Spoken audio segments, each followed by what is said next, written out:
I'm joined by Michigan State Representative Neil Friske. Neil, thank you for joining me. Good to be here today. Thank you. So tell me what you're hearing in your district about what is most important to voters in your area. Well, so I represent part of northern Michigan, part of the lower peninsula and upper peninsula as well, and a couple of the most important topics that I hear when I'm out in the district is election integrity and also our border security issue. So we did just in the House yesterday, we passed a couple bills that are basically stripping away all the authority from the border canvassers. And so that's a very huge problem. And it's just, our election system now has become probably one of the worst in the country for election security and integrity.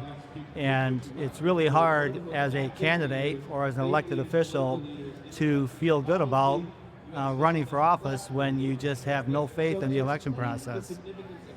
Clearly, we've seen in the past the results of that, and we have not. People ask me all the time, well, is it any better now? If I'm honest with them, no, it's actually worse. So How is it worse? well, it's worse just because we now have 9 days, a minimum of 9 days of early voting, and actually jurisdictions are able to have as many as 40 some days, and just no photo ID required. I mean, people are just, all these illegal immigrants that are coming into our country are being allowed to vote, and it's just eroding our whole process. It's really sad. Now, what is the argument that the left has for those initiatives? It doesn't make sense to anybody. We've been voting for 1 day for our entire history of our country, and now all of a sudden we need 9 days, 40 days, some states starting as early as, I think, early September this year. What is the justification for it? Well, they just keep wanting to say that we need the voting process to be fair and equitable, so that nobody, no matter what the extreme circumstance of their life is, they're not losing an opportunity to vote. And as you mentioned, we've had a system that's been in place forever that worked great. Really military people are the only ones that really need an exemption. There's a handful of others, but we've had an absentee ballot system forever for those that are, elderly or disabled that can't physically get out to vote. And so, I was raised on a farm, and our rule was, don't fix it if it's not broken. And it wasn't broken. It never was broken. It worked great. And we're trying to fix something that's not broken. Instead, we're breaking it. So now it needs to be fixed, but how do we get there? People in the state don't trust the process, and that's not just in your state, that's across the country. Most people do not trust the voting process. What steps can be taken to get back to that point, or do you think that's no longer a possibility? Well, no, I think it's possible. I know for Michigan, the only way it's going to get any better is we have to get Republicans back in majority in our three branches of government. Until that happens, nothing will change. Absolutely nothing will change.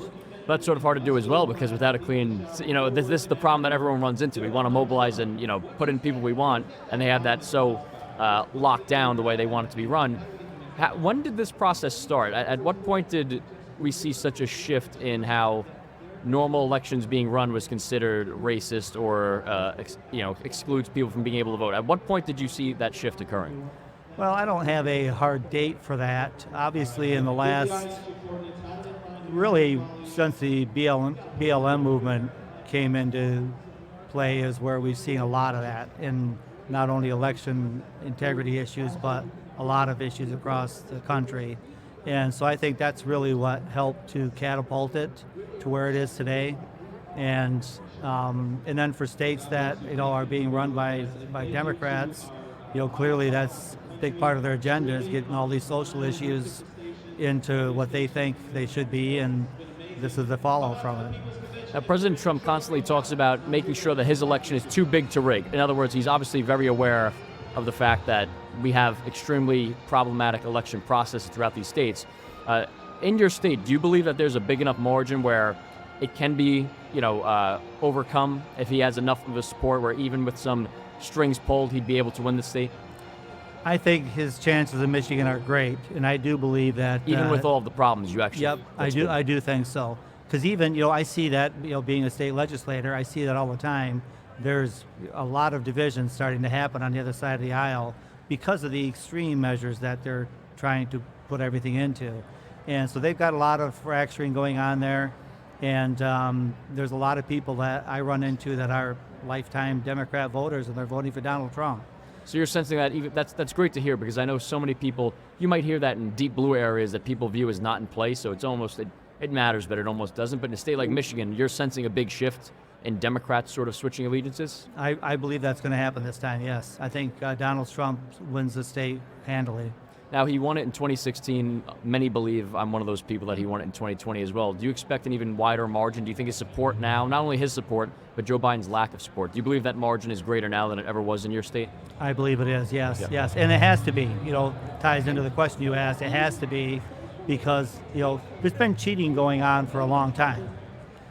We just didn't really come to the forefront, until 2020, especially. But do you believe it's worse now? Yes, there's always some levels of it, but I think now, in my opinion at least, it's certainly more noticeable and more widespread. Do you agree with that? Absolutely, yes. It's really crazy. It's a crazy period of time, and unfortunately it's happening in multiple states, and that really dictates who we have in power. So it's Right. But thank you for what you're doing in your state house, and hopefully Michigan goes red this time around. Thank you so much. Absolutely, thank you. Thank you. Pleasure.